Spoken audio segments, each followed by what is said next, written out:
Hello, नमस्कार। मैं नितेश आप सभी का आपके अपने यूट्यूब चैनल EGVGS पे स्वागत करता हूँ। आशा करता हूँ आप सब स्वस्थ होंगे और आप अपनी पढ़ाई को अच्छी तरह से कर रहे होंगे।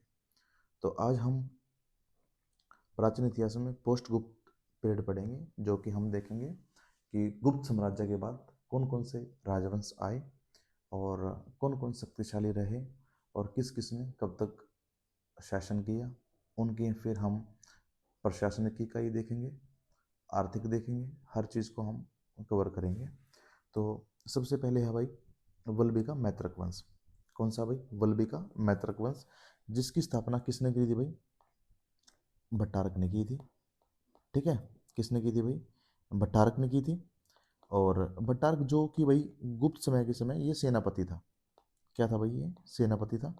जो इसका हमें साक्ष्य मिलता है सेनापति का, क्योंकि जो इसका पुत्र था जिसका नाम था भाई धर्षण, धर्षण ने ही भी सेनापति की उपाधि धारण की थी। और जो इसका क्षेत्र था भाई, कहाँ तक था इसका क्षेत्र? काठियावाड़, जो सौराष्ट्र तक इसका शक्तिशाली अपना राज्य अच्छे से इसने बना लिया था। और ये कब बनाया था? 5वीं सदी के अंत में। 5वीं सदी के अंत में इसने अपना क्षेत्र स्थापित किया था। कहाँ? काठियावाड़ में। ठीक है, कहाँ पे? काठियावाड़ में। देन उसके बाद यहाँ का जो एक शासक था जिसका नाम था भाई नरेश। क्या नाम था भाई? नरेश। नरेश जो कि बौद्ध धर्म को ज़्यादा मानता था, और इसने वल्लभी यूनिवर्सिटी, जिसको हम बोलते हैं वल्लभी विश्वविद्यालय, बनवाया था। कब बनवाया था? 7th AD में बनवाया था भाई ये। ठीक है, जैसे नालंदा विश्वविद्यालय किसने बनवाया था? नालंदा जो कुमारगुप्त ने बनवाया था भाई। ठीक है, किसने? कुमारगुप्त ने। ठीक है, जैसे आगे हम पढ़ेंगे भाई विक्रमशिला। कौन सी भाई? विक्रमशिला। विक्रमशिला किसने बनवाई थी? धर्मपाल ने बनवाई थी। किसने भाई? धर्मपाल ने। धर्मपाला। ठीक है। देन भाई इसका जो लास्ट रूलर था, अंतिम शासक था, कौन था? शिलादित्य सप्तम। कौन था भाई? शिलादित्य सप्तम, जो इसका लास्ट रूलर था, जिसको हम लास्ट राजा बोल सकते हैं, शासक बोल सकते हैं। कौन था भाई? शिलादित्य सप्तम। ठीक है, इनका भाई जो राज रहा है, करीबन करीबन ये मान के चलो कि अब 200 से 250 साल तक इन्होंने यहाँ पे राज किया है। और 766 में इस वंश का समाप्त हो जाता है। देन उसके बाद जो नेक्स्ट वंश आता है वो है भाई गौड़ वंश। कौन सा है? गौड़ वंश। ठीक है, गौड़ वंश का संस्थापक कौन था? गौड़ वंश के जो संस्थापक था वो था भाई शशांक। कौन था? शशांक। शशांक भाई इतना शक्तिशाली ये राजा होता भाई, ये जो हर्षवर्धन के भाई है, जिनका नाम राज्यवर्धन होता है। ठीक है, क्या नाम होता है भाई? राज्यवर्धन। राज्यवर्धन को पराजित कर देते हैं और उनकी हत्या कर देते हैं राज्यवर्धन की। और साथ में जो इसके जीजाजी होते हैं, किसके? हर्षवर्धन के। कौन होता है? जो कि मोखरी वंश के एक ग्रहवर्मा राजा होते हैं। ठीक है, कौन था भाई? मोखरी वंश। मोखरी वंश के भाई जो एक राजा थे ग्रहवर्मा। ग्रहवर्मा के साथ भाई इसकी बहन का शादी हुई होती है। ठीक है, इसकी बहन का नाम क्या था भाई? राजश्री। किसका भाई? हर्षवर्धन की बहन का नाम क्या था? राजश्री। तो इस युद्ध में भाई शशांक राज्यवर्धन को भी, और साथ में जो इसके जो जीजा जी थे जिसका नाम क्या था? ग्रह ब्रह्मा, उसको भी मार देते हैं, हत्या कर देते हैं। देन भाई उसके बाद जो हर्षवर्धन अपने भाई का बदला लेता है और वो शशांक के विरुद्ध एक युद्ध करता है, और जिसमें हर्षवर्धन की विजय होती है। और उसके बाद शशांक कि जो गौड़वंश का वो पतन हो जाता है। और शशांक ना इतना बड़ा ब्राह्मण कट्टर था ना भाई। ठीक है, क्या था ये? ब्राह्मण कट्टर था भाई ये। ठीक है, ब्राह्मण जो धर्म को बहुत ज़्यादा मानता था। ठीक है, और इसने जो एक वृक्ष था बोधि वृक्ष, ठीक है, क्या था? बोधि वृक्ष को कटवा दिया था। किसको? बोधि वृक्ष को। ठीक है, एक हमने भी पढ़ा था, किसका था भाई? हुणों का था। एक राजा था जिसका नाम क्या था भाई? मिहिरकुल। क्या नाम था भाई? मिहिरकुल। मिहिरकुल ने भी भाई, ये भी बौद्ध धर्म से घृणा करता था। ठीक है, क्या करता था भाई? ये बौद्ध धर्म से घृणा करता था। और बौद्ध धर्म से घृणा करता था। और इसने भी भाई जितने भी बौद्ध की मूर्ति थी उसको तोड़वाने का कार्य किया था, और इसलिए इसको उपाधि मिली थी कौन सी, मूर्ति भंजक। कौन सी मिली थी, मूर्ति भंजक। ठीक है। और जो शशांक था ये भी भाई इसको ब्राह्मण धर्म को मानता था और बौद्ध धर्म से भाई नफरत करता था, और इसने भी जो बोधि वृक्ष था वो कटवा दिया था, बोधि वृक्ष को कटवाया था। ठीक है, इंपॉर्टेंट है, याद करोगे आप। ये जो मैंने आपको इसमें दे दी है पीडीएफ में, आप एक बार देख लेना। देन उसके बाद भाई जो नेक्स्ट वंश आता है वो है जी पुष्यभूति वंश। कौन सा है जी, पुष्यभूति वंश। कौन सा है जी, पुष्यभूति वंश। ठीक है। इसकी जो स्थापना है वो कौन करता है, या संस्थापक कौन है, इसके संस्थापक है जी पुष्यभूति। कौन है जी, पुष्यभूति। ये क्या होता है भाई, ये वैसे भी सामंत होते हैं किसके, गुप्त के। ठीक है, गुप्त के ही नीचे पल रहे एक छोटा सा वंश होता है, और जब देखते हैं कि गुप्त की जो स्थिति है वो कमजोर हो गई है, ये अपने आप को स्वतंत्र कर देते हैं। या फिर आप ये लगा लो, जब हुणों का आक्रमण होता है, किसका, हुणों का। हुणों को आक्रमण के बाद भाई ये अपने आप को स्वतंत्र कर देते हैं। देन उसके बाद इस वंश को ही हम क्या बोलते हैं, वर्धन वंश। ठीक है, क्या बोलते हैं, इसी वंश को हम वर्धन वंश भी बोलते हैं। ठीक है भाई। और जो पुष्यभूति है, पुष्यभूति के बाद जो वंश वर्धन वंश स्टार्ट हो जाता है, जिसमें आदित्य वर्धन होता है और प्रभाकर वर्धन होता है और नरवर्धन होता है, राजा होते हैं। जो प्रभाकर वर्धन होता है, ठीक है, कौन, प्रभाकर वर्धन वर्धन, प्रभाकर वर्धन से ही वर्धन वंश का नींव स्टार्ट होती है। ठीक है। और इसके भाई दो पुत्र होते हैं, राज्यवर्धन और हर्षवर्धन। राज्यवर्धन जो शशांक इसको मार डालता है, हत्या कर देता है। देन हर्षवर्धन अपने भाई का बदला लेने जाता है और शशांक को पराजित कर देता है। देन उसके बाद हर्षवर्धन का शासनकाल स्टार्ट हो जाता है। ठीक है।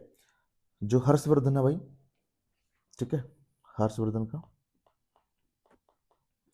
ये 16 वर्ष की आयु में राजगद्दी पर बैठते हैं। ठीक है, 16 वर्ष की आयु में राजगद्दी पर बैठते हैं। ठीक है। और इसका शासनकाल हम लगा सकते हैं 606 से 647 ईस्वी तक। ठीक है, ये भी बहुत शक्तिशाली राजा रहे हैं भाई। और इसने भाई जो इसके जो हिंद सिंह था, जो हिंद सिंह आया था, हिंद सिंह कब आया था, 630 ईस्वी में आया था। ठीक है, कौन था, हिंद सिंह, चीनी यात्री था। हिंद सिंह ने इसको शिल्यादित्य कहा था। क्या बोला था, शिल्यादित्य। क्या बोला था भाई, शिल्यादित्य। किसने बोला था, हिंद सिंह ने भाई। देन इसकी जो उपाधि थी, उपाधि इतनी उपाधि थी जैसे परम भट्टारक, उपाधि कौन कौन सी थी, उपाधि लिख लो भाई, इसकी इंपॉर्टेंट है, पूछ जाती है। सबसे पहले जी परम भट्टारक। ठीक है, परम भट्टारक। सार्वभौम, कौन सी थी, सार्वभौम। और भाई इसकी परमेश्वर। ठीक है, परमेश्वर। और एक जो बहुत ही अजीब टाइप की थी, देन उसका नाम था जी शक्लो तरपतनाथ। क्या था भाई, शक्लो तरपतनाथ, जो ये इन्होंने अपनी उपाधि धारण की थी। देन भाई जो इसका हम दो भागों में बांटते हैं इसके शासनकाल को। सबसे पहला भाई युद्ध काल। कौन सा भाई, युद्ध काल।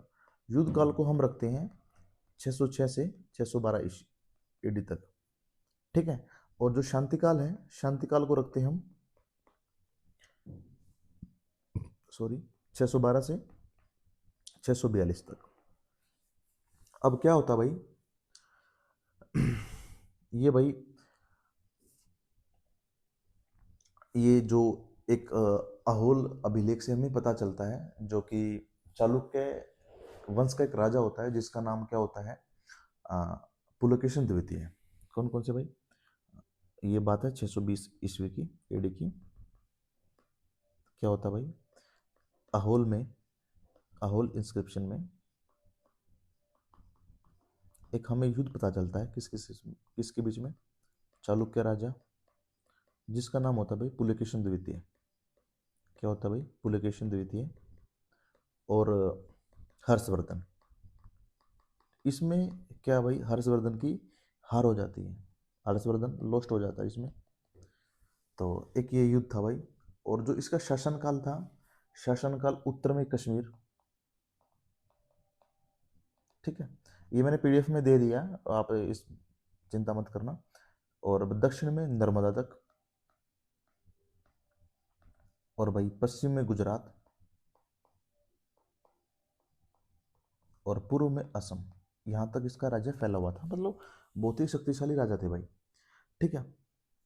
इसने कश्मीर पे भी भाई विजय प्राप्त की थी, अपनी सेना भेजी थी, टुकड़ी भेजी थी। देन उसके बाद भाई जो मैंने ये आपको पीडीएफ में दे दिया, आप देख लेना। और हर्षवर्धन का काल भी मैंने आपको बता दिया, समझा दिया।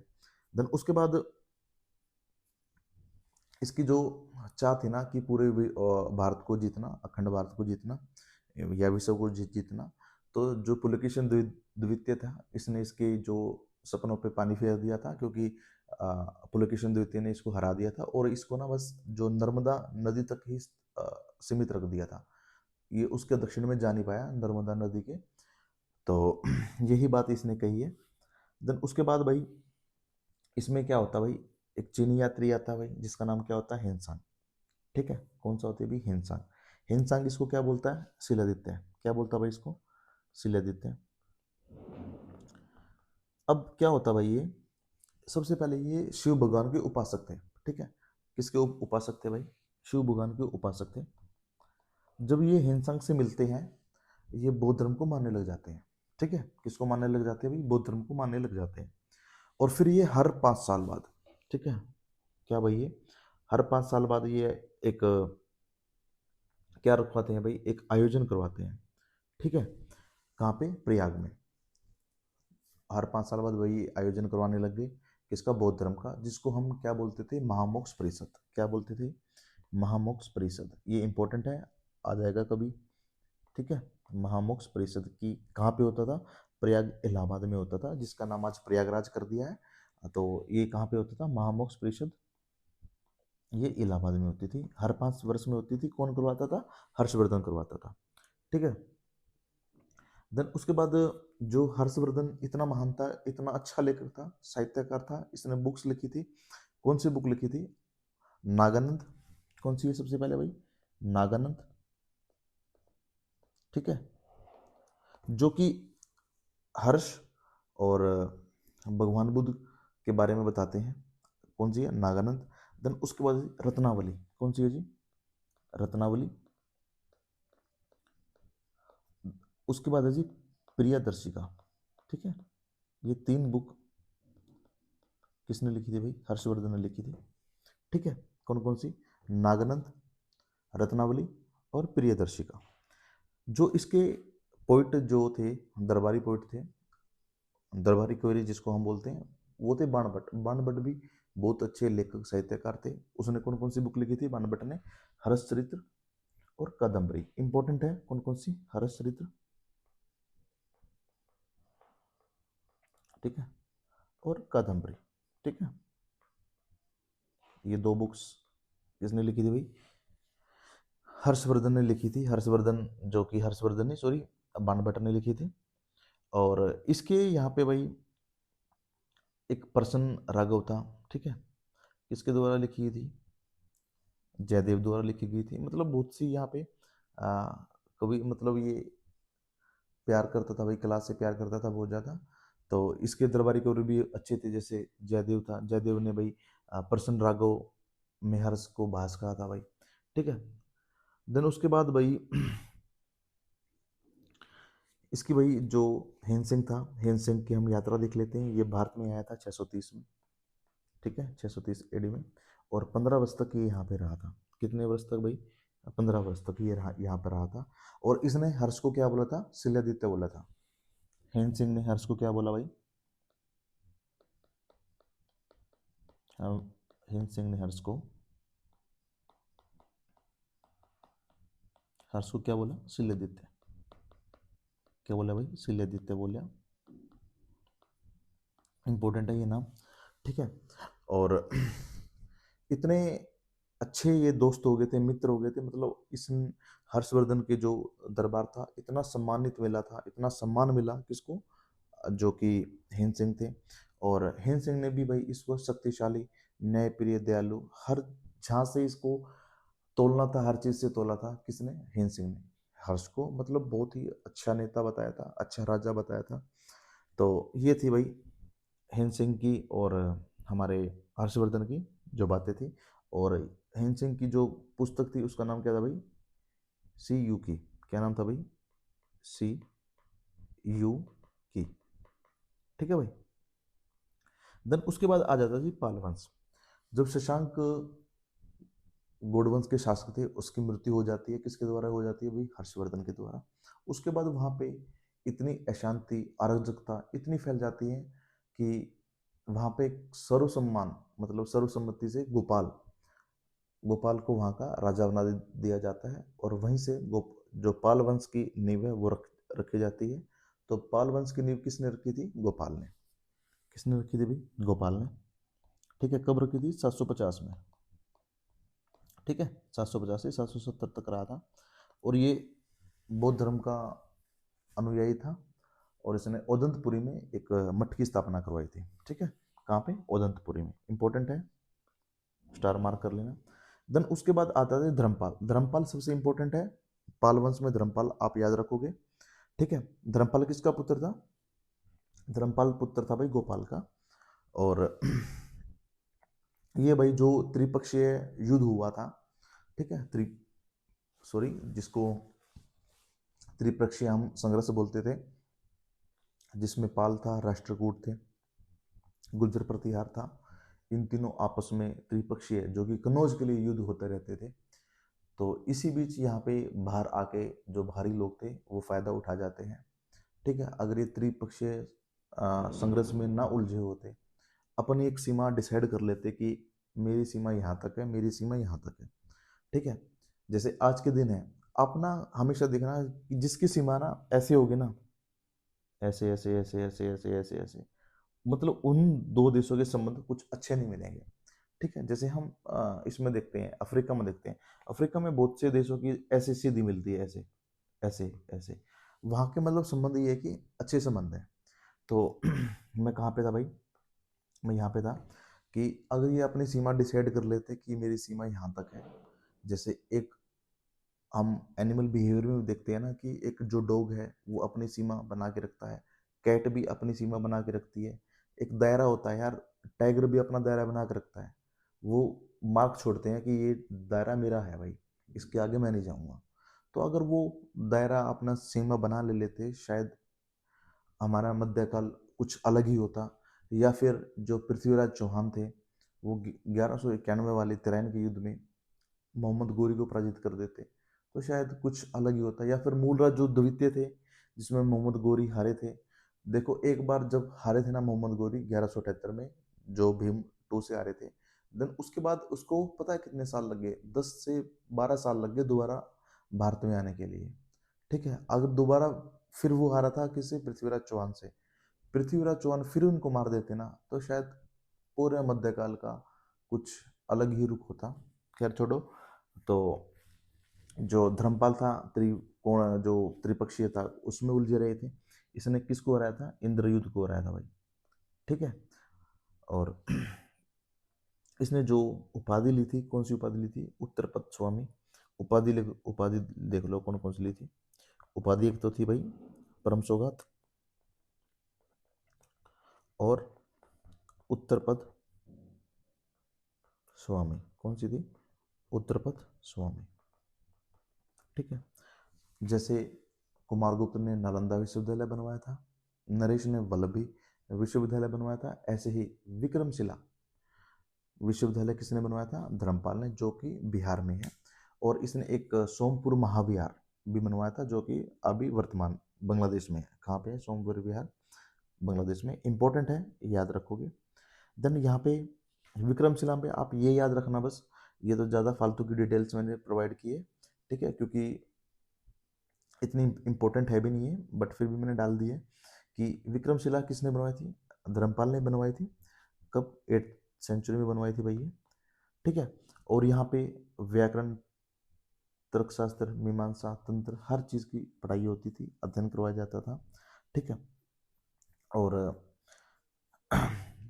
इसमें भाई देखो, नालंदा विश्वविद्यालय को भी पाल शासकों का संरक्षण प्राप्त था, और विक्रमशिला तो इन्हें खुद बनवाया था। ठीक है। हाँ, यहाँ पे इम्पोर्टेंट ये है कि जब आप ग्रेजुएशन कर लेते थे, उसके बाद आपको एक उपाधि मिलती थी, जो कि पंडित की उपाधि थी। किसकी थी जी? पंडित की। जैसे आज भी है ना, जैसे किसी को एक वेद का ज्ञान है, उसको वेदी बोल देते हैं, जिसको दो का ज्ञान है द्विवेदी बोल देते हैं, ये भी उपाधि है। वैसे आजकल उपाधि आर्टिकल 18 के तहत हटा दी है कि कोई भी उपाधि नहीं नहीं रहेगी। और अभी हाल फिलहाल में राजस्थान हाई कोर्ट का एक फैसला भी आया था कि जितने भी राजा हुए उसको अपनी रॉयल्टी छोड़नी पड़ेगी। ठीक है, आप प्रीफिक्स सुफिक्स में राजा नहीं लगा सकते कभी भी। और ठीक है भाई, अच्छी बात है टाइटल्स को। देन उसके बाद 1193 में बख्तियार खिलजी ने क्या किया था? नालंदा विश्वविद्यालय को ध्वस्त किया था। 1203 में बख्तियार खिलजी ने विक्रमशिला विश्वविद्यालय को ध्वस्त किया था। ठीक है। तो मतलब यार बहुत अलग गलत बात है कि इसने दो दो विश्वविद्यालय तोड़ दिए हमारे। ठीक है, मतलब करीबन करीबन पता है क्या, इतने हमारे ग्रंथ, इतनी बुक्स, सब कुछ जल के राख हो गया, जिसमें हर चीज़ समाई थी। ठीक है। और ये लॉर्ड मैकाले वर्गे बोलते थे ना कि भाई कि जित कि भारत में जितना भी कुछ जो कुछ है वो हमारी एक लाइब्रेरी के समान है। तो भारत में बहुत कुछ था भाई उस टाइम, उस समय भी बहुत कुछ था, और आज के समय भी बहुत कुछ है। देन उसके बाद भाई जो नेक्स्ट यहाँ के आते हैं वो देवपाल आते हैं।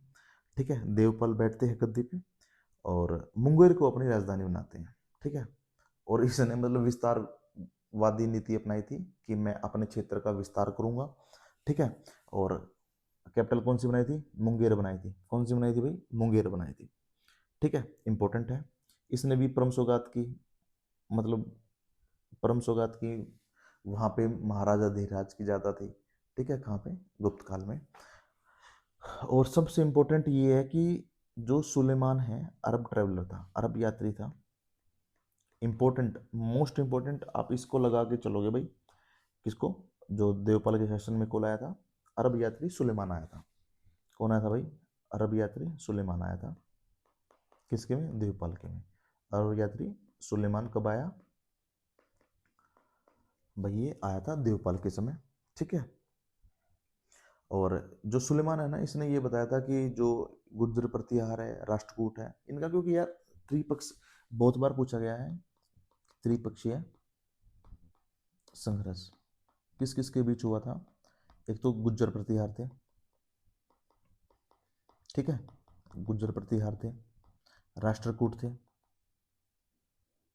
कौन थे जी? राष्ट्रकूट थे और पाल वंश थे। ठीक है, ये पाल थे, इनमें त्रिपक्षीय संघर्ष होता था। और तो सुलेमान ने क्या बोल दिया था कि जो देवपाल था, गुज्जर जो प्रतिहार या फिर राष्ट्रकूट के जितने भी शासक थे, सबसे अधिक शक्तिशाली बताया था। किसने? सुलेमान ने। ठीक है। और देवपाल के भाई बंगाल बिहार सब इसने विजित कर लिया था। और इसमें एक इम्पोर्टेंट बात यह है कि देवपाल भी बौद्ध धर्म का संरक्षक था, बौद्ध धर्म का अनुयायी था। और एक इसमें जो लोकेश्वर शतक है, कौन सी है भाई? लोकेश्वर शतक। ये किसने लिखी थी? वज्रदत्त ने लिखी थी। ठीक है, आप ये याद रखना कि लोकेश्वर शतक, ये हम सब जितने भी बुक्स हम पढ़ रहे हैं ना, फिर बाद में जितने भी सब पूरी बुक को कंपाइल करके एक वीडियो में ले आएंगे। जो लोकेश्वर शतक था, कौन सा भाई? लोकेश्वर शतक, वो किसने लिखा था? वज्रदत्त ने। किसने? वज्रदत्त ने। इंपॉर्टेंट है, लिखन भाई याद भी करना है और लिखना भी है। देन उसके बाद भाई महिपाल आया था। उसके बाद इसके बीच में विग्रहपाल आया था, नारायणपाल आया था। वो इतने इंपॉर्टेंट नहीं है जितना इंपॉर्टेंट ये है भाई, ये महिपाल प्रथम। ठीक है, इससे पहले कौन कौन से आए थे मैं आपको बता देता हूँ। विग्रहपाल, विग्रहपाल जो कि आया था 850 से 854। देन उसके बाद भाई नारायणपाल, कौन आया था भाई? नारायणपाल। ठीक है, नारायणपाल जो कि जिसका सेशन 854 से लेके 908, मतलब करीबन करीबन ये भी भाई 54 साल ही रह गया। ठीक है, तो इन्होंने कुछ भी नहीं किया भाई अपने जीवन में, और ये कमजोर शासक सिद्ध हुए। क्या थे भाई ये? कमजोर शासक थे। ठीक है, तो इसको हम भी नहीं पूछ रहे, ना इतिहास ने पूछा और ना हम पूछेंगे। जो कि इम्पोर्टेंट है तो वो है महिपाल प्रथम। महिपाल प्रथम को ये बताया गया ये सर्वाधिक महत्वपूर्ण राजा था, शक्तिशाली था, और इसको बोला कि द्वितीय संस्थापक था भाई ये पाल वंश का। सबसे पहले कौन था? गोपाला, और ये था द्वितीय शासक कौन था? महिपाला। हाँ, बट ये था भाई उस समय ना चोल जो साम्राज्य था इतना समृद्ध हो गया था ना हर चीज से। वहाँ का जो एक राजेंद्र प्रथम था, हम सब करेंगे राजा राज राजेंद्र राजेंद्र प्रथम, राज राजा राजेंद्र, हर चीज करेंगे। तो जो राजेंद्र प्रथम था उसके हाथों हार गया था। कौन हार गया था? महिपाल प्रथम। ठीक है, कौन हार गया था भाई? महिपाल प्रथम। ठीक है, ये इंपॉर्टेंट है। और ये भी बौद्ध धर्म का भाई जो बहुत ज्यादा मानता था। देन उसके बाद भाई जयपाल आता है। ठीक है, जयपाला भाई जो कलचुरी चेदी नरेश का कर्ण होता है भाई। ठीक है, जो कि कलचुरी चेदी वंश होता है एक, जो उसके जो राजा होते हैं नरेश कर्ण, उसको हरा देते हैं। ठीक है, इतना इंपॉर्टेंट नहीं है ये भी भाई। देन उसके बाद आते हैं भाई महिपाला द्वितीय पे। ठीक है, महिपाल द्वितीय ने भाई जो अपने भाई थे सूरपाल और रामपाल, इनको कारागार में डाल दिया था। Not important. ठीक है, आप महिपाल को भी टू को भी काट सकते हो, और आप रामपाल को तो आप नहीं काट सकते, क्योंकि रामपाल ये यहाँ के अंतिम शक्तिशाली शासक हुए थे। रामपाल कौन हुए थे भाई? ये आप देखो, एक तो आप ये काट देना भाई जयपाल वाला, पूरा इम्पोर्ट काट देना, मैं यहीं काट देता हूँ। ठीक है, ये करने की जरूरत नहीं है आपको भाई, ये वाला। ठीक है, ये तो कर लो आप कि इसका शासनकाल कब तक, कब से कब तक था। महिपाल टू भी आप काट देना भाई। देन उसके बाद जो रामपाल टू है, रामपाल टू सबसे अंतिम शासक होता है भाई, शक्तिशाली शासक होता है। ठीक है, और इसके समय भाई क्या होता है, जो रामचरित, क्या भाई? रामचरित लिखी जाती है किसके द्वारा? संध्याकर नदी द्वारा। किसके द्वारा भाई? संध्याकर नदी द्वारा। ठीक है, जो इंपॉर्टेंट है वही करेंगे भाई। और इनका शासनकाल कब तक चलता है? 1161 तक। तो अब ये देख लो भाई, ये भी याद मत करना किसने अपने भाई को ये करवा दिया था, हमें कोई जरूरत नहीं इसको याद करने की। ठीक है, ये मैं काट ही दे रहा हूँ भाई सारे। ठीक है, देन उसके बाद बंगाल के हम शासक करते हैं। तो नेक्स्ट शासक जो है वो है सेन वंश। ठीक है, कौन सा भाई? सेन वंश। ठीक है, कौन सा भाई? सेन डायनेस्टी।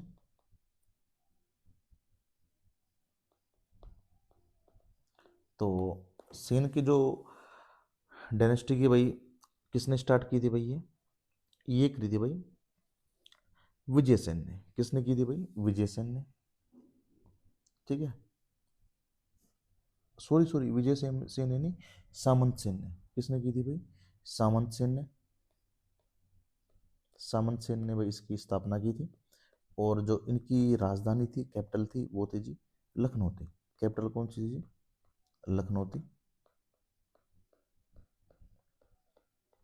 ठीक है, फिर भाई स्टार्ट होता है, इंपॉर्टेंट है, बहुत बार पूछे गए हैं।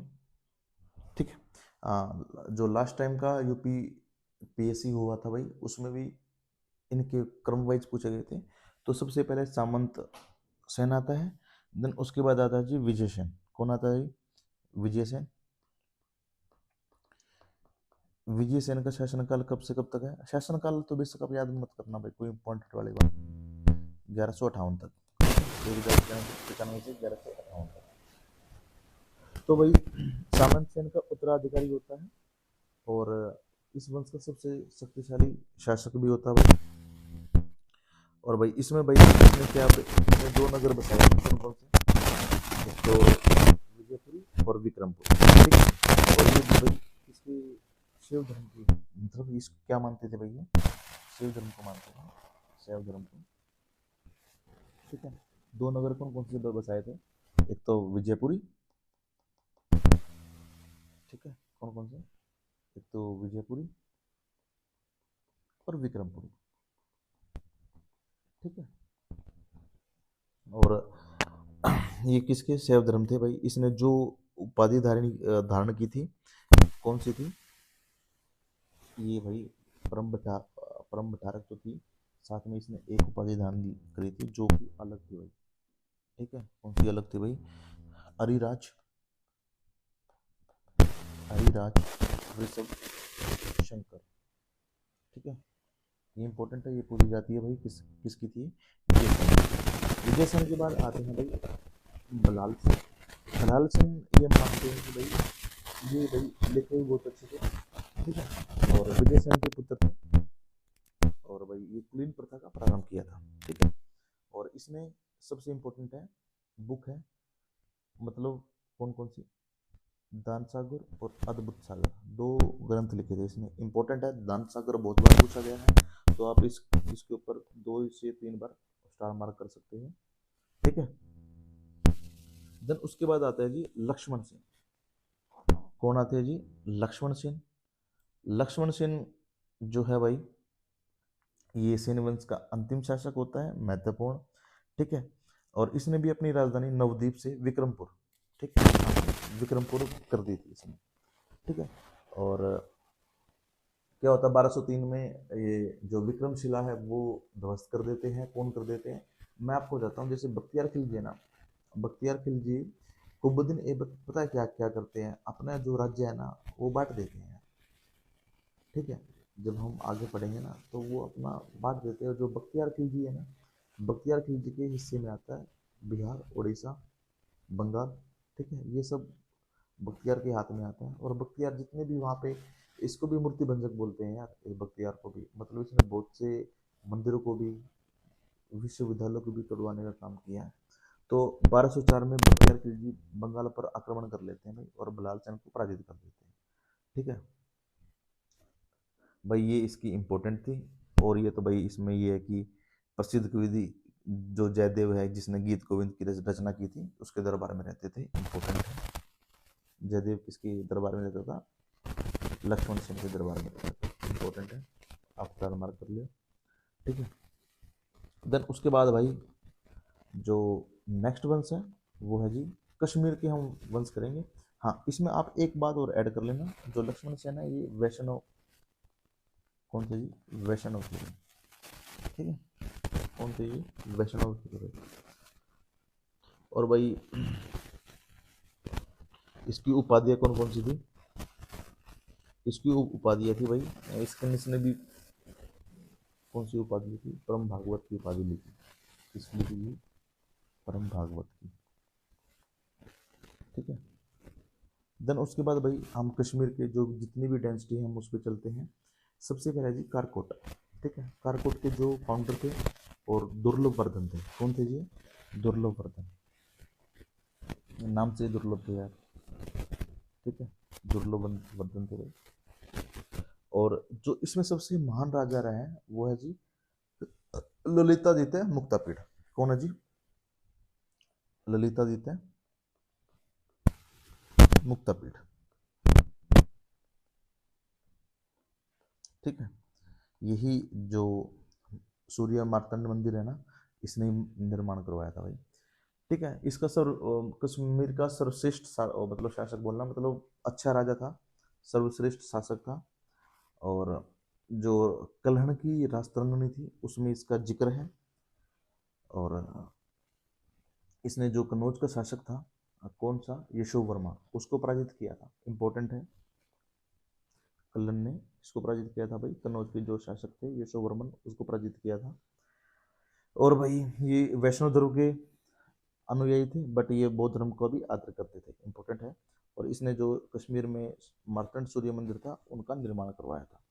ठीक है, मोस्ट इंपॉर्टेंट है। देन उसके बाद यहाँ पे जो नेक्स्ट वंश आता है वो है जी उत्पल वंश। उत्पल वंश का जो संस्थापक था वो है अवंती वर्मन। कौन है भाई, अवंती वर्मन।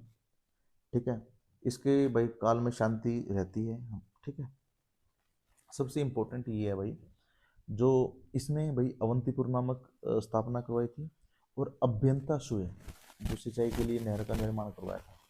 ठीक है, और झेलम नदी पर इसने बांध बनवाया था। ये इम्पोर्टेंट है भाई, ये इम्पोर्टेंट है। ठीक है, अभियंता का मतलब क्या आता है? इंजीनियर है भाई, या वो एवं मंत्री जिसने भाई सुई ने बांध और नहरें बनाकर झेलम नदी बाढ़ नियंत्रण किए थे। मतलब झेलम नदी में ज़्यादा बाढ़ आती है। बाढ़ क्यों आती है? बाढ़ का कारण क्या है? क्लाउड ब्रस्टेड हो जाते हैं। ठीक है, वो एक हिमनद जो ग्लेशियर से निकलती है नदी है वो है, तो वहाँ पे ज़्यादा पानी हो जाता है, तो इसी कारण वहाँ पे इसने बांध बनवाया था। किसने? उत्पल वंश के अवंतीपुर में। ठीक है, इसने अनेक मंदिर वंदिर सब कुछ बनवाए थे यहाँ पे। तो ये दो लाइन इंपॉर्टेंट है और इससे ज़्यादा इंपॉर्टेंट है नहीं भाई इसमें। देन उसके बाद जो आता है वंश, नेक्स्ट वंश है भाई लोहार वंश। किसका भाई? कश्मीर का। ये भी कश्मीर का ही वंश होता है और इसके संस्थापक होते हैं भाई संग्राम राज। कौन से होते हैं भाई? संग्राम राज। और बस ये कर लो भाई, इसके संस्थापक कौन थे भाई? संग्राम राज। देन उसके बाद एक हम करते हैं भाई सोमदेव। सोमदेव भाई कश्मीर के निवासी थे। ठीक है, और जो कश्मीर के राजा थे अनंत देव, जो अनंत देव की जो पत्नी थी सूर्यमती, उसके विषाद को दूर करने के लिए सोमदेव ने कथा सहित सागर की रचना की थी। ठीक है, देख लो भाई, इसकी रचना की थी भाई इसके विषाद को खत्म करने के लिए, सूर्यमती के लिए। ठीक है, तो कौन सी लिखी थी इसने? सोमदेव ने कथा सहित सागर। ठीक है, और हर्ष को कश्मीर का नीरो कहा जाता है, ये बहुत बार प्रश्न आया हुआ है। ठीक है, और भाई और तो कुछ इसमें इतना कुछ खास है नहीं। हाँ, देन उसके बाद कलहन। कलहन जिसने क्या लिखी थी? राजतरंगा ने लिखी थी। कलहन ने क्या लिखी थी? राजतरंगा ने लिखी थी। और राजतरंगणी ने हर्ष को बता क्या बोला है भाई? मूर्ति बंजक कहा गया हर्ष को। ठीक है, और हर्ष का मतलब ये लगा लो कश्मीर में, कश्मीर तक उसका यार विस्तार था हर्षवर्धन का, जो हमने पढ़ा था। और भाई जो कि लास्ट रूलर होता है लोहार वंश का, कौन था भाई? जयहर सिंह। कौन था भाई? जयहर सिंह। ये इतना इंपॉर्टेंट है, याद कर लो। और राजतरंगणी भी इम्पोर्टेंट होता है कश्मीर के लिए, क्योंकि उसने कश्मीर के बारे में बहुत लिखा था वहाँ पे। तो इसी के साथ भाई आज हमारे जितने भी टॉपिक्स थे वो ख़त्म होते हैं। हमने कौन कौन से वंश देखे? आप देखो, हमने मौखरी वंश भी देखा है, गौड़ वंश भी देखा, और शशांक वाला वंश कौन सा था? गौड़ ही था। मैत्रक वंश देखा। देन उसके बाद हमने कश्मीर के काकाउट, उत्पल, लाहौर, पाल वंश, सेन वंश, हमने सारे वंश देखे। ठीक है, नेक्स्ट वीडियो में हम और जैसे मालवा का परमार है, राष्ट्रकूट है, जितने भी हम वो देखेंगे। थैंक यू, जय हिंद। और पीडीएफ के लिए, सॉरी आई, कहाँ पे जाओगे पीडीएफ के लिए? Easy way GS official. ठीक है, यहाँ से आप पीडीएफ ले सकते हैं। थैंक यू, जय हिंद, जय माँ भारती।